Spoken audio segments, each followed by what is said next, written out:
So ride అయితే start చేద్దాము. లైఫ్లో ఫస్ట్ రైడ్ ఇది. ఎలా ఉంటుందో ఏమో తెలియదు ఎక్స్పీరియన్స్. సో నా లగేజ్ అంతా ప్యాక్ చేసుకున్నాను. ఈరోజు అసలు రైన్ పడుతుందేమో, అసలు రైడ్కి వెళ్తామో వెళ్ళలేమో అనుకున్నాను అసలు. కానీ వెదర్ అయితే ఓకే. ఆల్రెడీ నేను కడప అవుట్స్కట్స్లో ఉన్నాను. సో అవుట్స్కట్స్ నుంచే ఇంకా రైడ్ స్టార్ట్ చేస్తున్నాను. అందులో ఎర్లీ మార్నింగ్ లేచి ఫ్రెష్ అప్ అయ్యి మళ్ళీ మా ఫ్రెండ్ని పికప్ చేసుకొని, సో మా ఫ్రెండ్ నేను వెళ్తున్నాము. ఎందుకంటే ఫస్ట్ టైం కదా, సేఫ్టీ.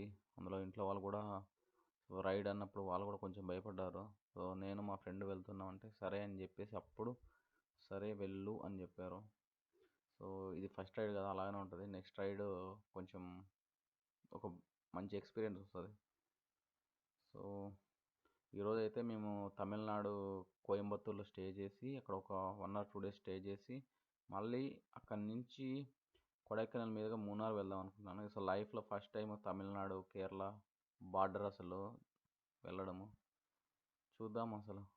సో మా కేరళలో మా ఫ్రెండ్ ఒక అతనికి కాల్ చేస్తే అతను వచ్చేసి ఇప్పుడు ఈ కేరళలో ఎంట్రీ కావాలంటే చాలా స్ట్రిక్ట్గా ఉంది, అసలు ఎంట్రీ కాలేరు అన్నాడు. కానీ మేము ట్రై చేద్దాము. సో అందుకని ఆల్రెడీ నేను ఈ పాస్ కూడా అప్లై చేశాను.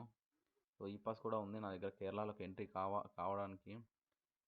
సో చూద్దాం బార్డర్లో ఎలా ఉంటుందో ఏమో. అసలు ఎంట్రీ అవుతామా మళ్ళీ రిటర్న్ ఇంటికి వచ్చేస్తామా. సో ఆల్టర్నేట్గా ఒకవేళ ఎంట్రీ కాకపోతే మేము కేరళ నుంచి తమిళనాడు నుంచి రాజస్థాన్ వెళ్దాం అనుకున్నాను.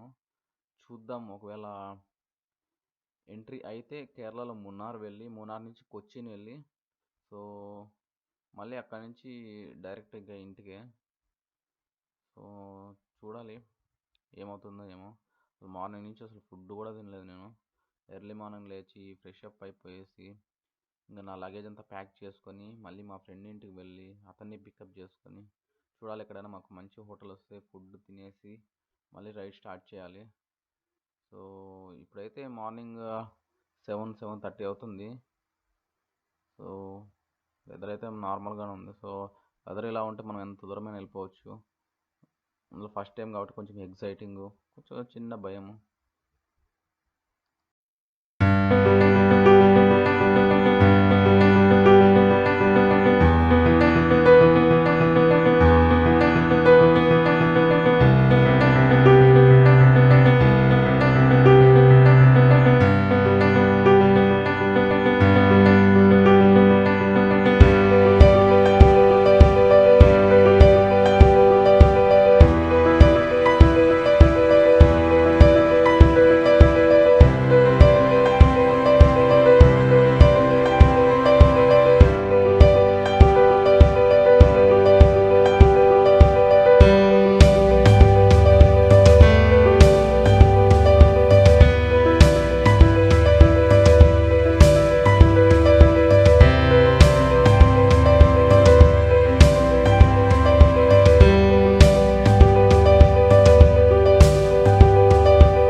నాకు తెలిసి ఈవినింగ్ 9, 8 అవుతుందేమో మేము కోయంబత్తూర్ వెళ్ళే లోపల.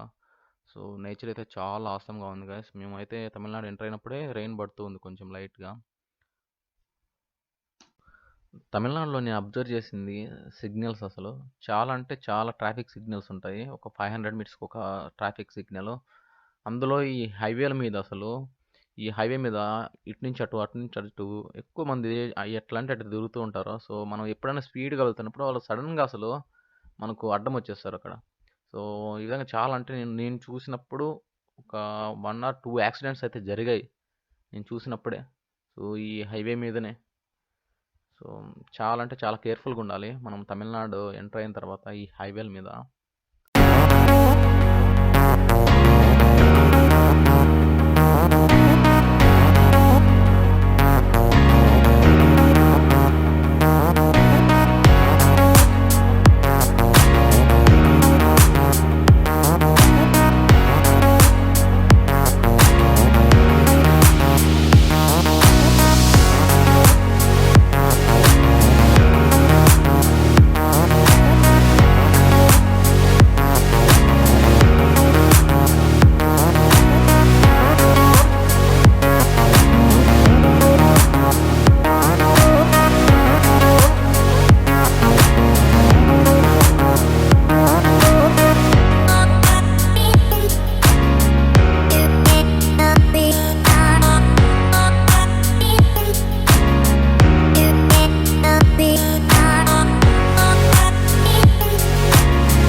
సో మొత్తానికైతే రూమ్‌కి చేరుకున్నాం గైస్. ఇంకా డే 2లో కలుద్దాం. Thank you so much. Please subscribe to my channel.